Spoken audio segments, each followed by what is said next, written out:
عن- عندي سؤال مهم قوي. اتفضل.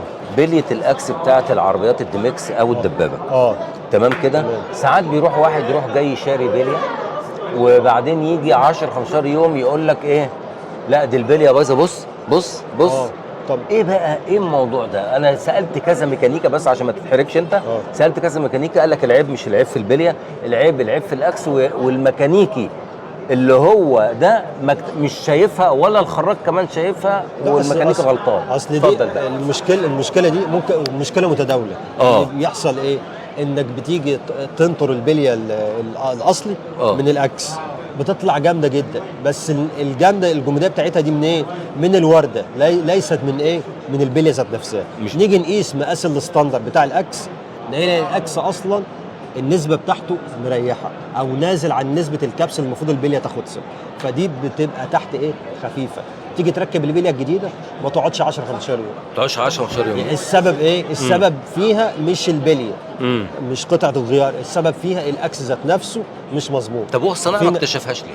ما شافهاش ليه؟ ما دي بقى احنا ما شفناش بقى، بس احنا بنقوله على العيب اللي احنا بنشوفوه واللي دايما متداول، واللي دايما قدامنا. طبعا في ممكن واحد يقول لك انا معيش وبتاع وايه، واحاول ايه تظبط لي الدنيا، يروح كانه جاي مزوده بالنحاس بنسبه نحاس بسيطه كده، وترجع تخرطه له تاني. طب الكلام ده صح؟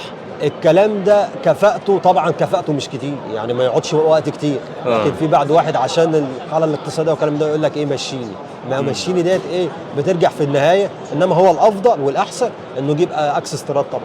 الافضل او احسن يجيب اكس استيراد طبعا. لكن لو عمل البليه، لو هو غير بليه لازم يطمن على الاكس. يعني انت بتشوف الاكس طبعا. امال ايه؟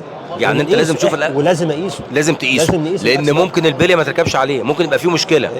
البليه ذات نفسها في تحت الاكس ما فيهاش نسبه الكبس اللي هي المفروض تاخدها، فبتبقى خفيفه. ما تنفعش.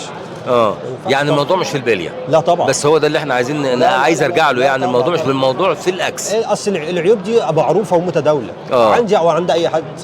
يعني لو احنا حتى بليه صيني مفيش مشكله، لو بليه صيني ممكن كفاءتها مثلا ايه 3 4 شهور ولا حاجه. لكن احنا بنتكلم في بليه اصلي اس كي او ياباني او حاجه بتقعد فتره اكبر من كده بكتير. حاجه صعبه. يبقى برضه ده الصنايعي برضه ما عندوش ضمير، ما عندوش امان، ما عندوش عادي بقى. ده موجود. طب ممكن نقول ما عندوش ضمير، ممكن يقول مثلا ايه مبتدئ ما عندوش الدرايه الكافيه انه هو ممكن يقيس ولا حاجه. لا، ما كل الكلام ده لازم المراجعه، هو يراجع ويشوف شغله صح ويقفل صح، هتبقى الامور معاه. طب عندي بس طلب ليك، يعني جدعنه يعني. اتفضل. وانت عندك ورشه الخراطه، ممكن ابقى تعمل لي التجربه دي وتبعتها لي فيديو ونوريها للناس. مفيش مشكله. انت بتنصح الناس يا عبده؟ طبعا احنا بننصح الناس طبعا. فاحنا وبنديهم ارشاد ونصح على اساس ايه؟ ولا ناذي ميكانيكي طبعا. ولا ناذي خراط ولا ناذي بتاع قطع غيار. تمام كده ان شاء الله. وعد باذن الله. وعد يعني. طب خلاص ماشي، خلاص انت ننتظر اخونا عبده هيعمل لنا الفيديو ده. تورينا الحاجه دي على الطبيعه، ان هو بص الاكس ده بايظ، بص البليه والكلام ده كله. حبيبي يا استاذ عبده، انا بشكرك جدا على ان انت معايا، وانا شرف ليا ان حضرتك معايا، ويا رب اكون اسئلتي خفيفه عليك. اسئله خفيفه. مش زعلان مني حبيبي؟ احنا قلنا حاجه.